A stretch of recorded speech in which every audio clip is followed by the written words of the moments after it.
estamos conectados con César Delgado Güemes, especialista en temas constitucionales y parlamentarios. César, buenos días. Muy buenos días, mi querido Nicolás.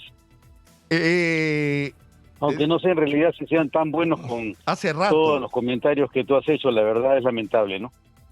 Hace rato que no son buenos, mi querido César, pero ¿sabes qué es lo peor? Que deberían ser buenísimos, si miramos al Perú desde la perspectiva de nuestras oportunidades. Pero en fin, César, se ha anunciado en el diario El Comercio que la intención del gobierno el día de hoy es plantear una cuestión de confianza, es decir, que vaya Santibáñez y diga, esto es lo que yo propongo hacer, y si no lo votan, hago voto de confianza, y si hago voto de confianza podría acumular 2 votos de confianza y cierro el Congreso. ¿Eso es posible? Nicolás, en principio, para que los ministros concurran al Congreso de manera válida y constitucional, tendría que ocurrir lo que debió ocurrir con el caso de Salvador del Solar, que no se cumplió. Los ministros no se pueden aparecer en el Congreso porque quieren o porque se ampararan en esa disposición constitucional que dice que los miembros del gabinete pueden concurrir voluntariamente al Congreso. Eso no significa que pueden concurrir cuando quieran o cuando se les ocurra.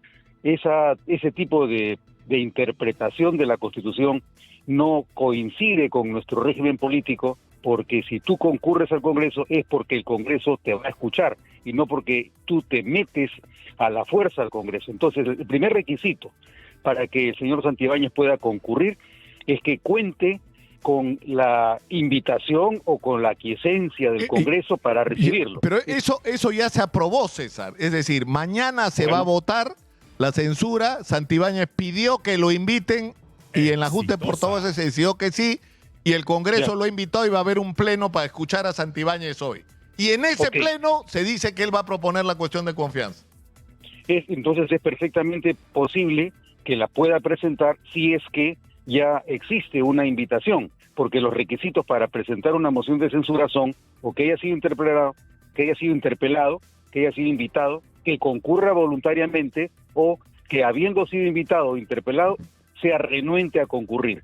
Entonces ese requisito ha sido cumplido. El siguiente requisito es que presente una cuestión de confianza sobre una materia que sea propia de su competencia y que no incurra en alguna de las prohibiciones que indica el artículo 86 del reglamento del Congreso, que consiste en que esas cuestiones de confianza no pueden versar sobre una reforma constitucional o sobre una competencia exclusiva y excluyente del Congreso, ni que la cuestión de confianza se presente condicionada a un término o plazo como condición para que el Congreso se pronuncie. Si es que se cumplen estos requisitos, la cuestión de confianza que presente el ministro Santibáñez tendrá que ser sobre un asunto en materia de su propia competencia.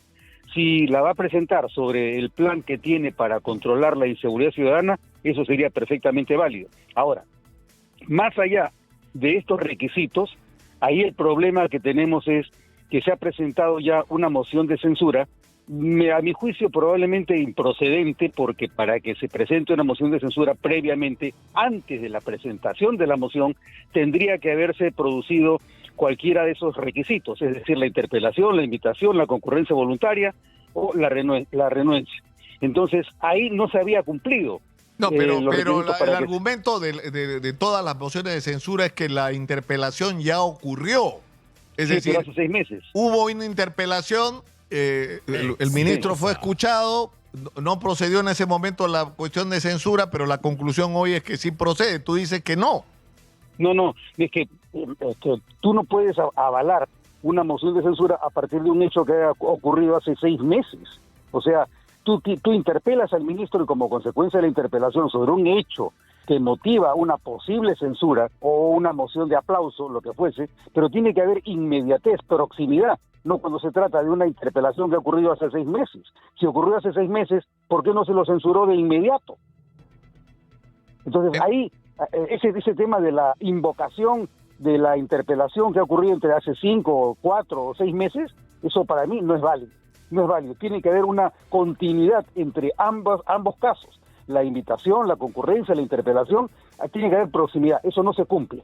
Pero más allá de eso, lo que te decía Nicolás, es que ahora estamos ante 2 procedimientos distintos. El procedimiento de censura, para aprobar la cual se requiere una mayoría absoluta de 66 votos, y un procedimiento que tiene que ver con la cuestión de confianza cuya iniciativa es exclusiva del gabinete o de un ministro. Entonces, tenemos dos procedimientos donde se va a medir la relación de confianza que existe entre el Parlamento y el gobierno. El gobierno.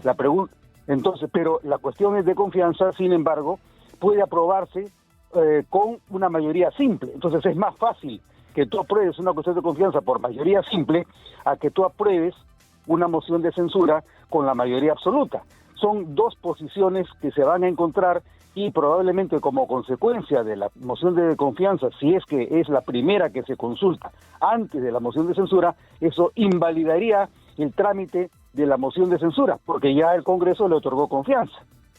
Ahora, ese es el tema que estamos ante que nos encontramos. Pero digamos, si el Congreso no le diera su confianza, es decir, si no, porque él qué va a decir, o me aprueban todo este paquete o hago cuestión de confianza, y el Congreso le dice, no vamos a aprobar su paquete, señor, vamos a evaluarlo, pero no aceptamos su pedido, entonces no se le ha dado la confianza. Si no se le da la confianza, ¿quién renuncia? ¿Solo el ministro del Interior o tendría que irse todo el gabinete? No, solamente el ministro que presenta la cuestión de confianza. Es decir, eso podría pasar hoy. Pide cuestión de confianza, no se la dan y se tiene que ir.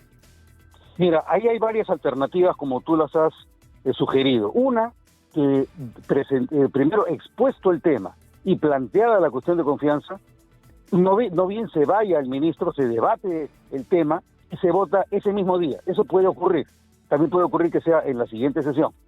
Pero también cabe que el Congreso se tome una licencia y diga, bueno, vamos a evaluar, y en el entretanto no, ni se la otorgo ni se la rechazo. Vamos a evaluar el tema y luego votaremos. Pero hay un plazo para que se vote la cuestión de confianza, que es el día siguiente. Entonces, efectivamente cabría que quede en suspenso por un tiempo, pero no puede ser un tiempo ilimitado, vencido el cual el Congreso tendrá que votar. La votación no puede tener un carácter indefinido ni indeterminado.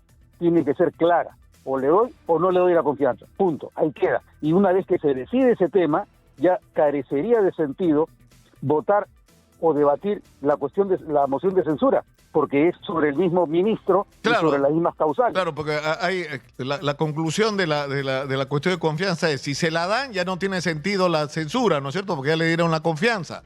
Y si no se la dan, ya no tiene sentido la censura, porque al negársela, el ministro tiene que renunciar. Es decir, cabría un debate sobre ese tema. ¿Por qué? Porque las cuestiones de confianza son específicas. ¿Sobre qué tema? Si es sobre un tema específico, obviamente, si tú votas la cuestión de confianza sobre ese tema y la moción de censura es sobre otro tema, nada impediría que hubiera una contradicción, que tú le otorgues confianza al ministro sobre el tema que él te plantea y que luego al día siguiente lo censuras. Claro. Pero esos temas ya son debatibles y tendrá que ver fundamentalmente con el debate político que se presente en el Congreso entre hoy y mañana. César, te agradezco mucho por habernos iluminado sobre estos procedimientos que son al final importantes, ¿no? Muchas gracias. Ojalá que no los haya confundido más.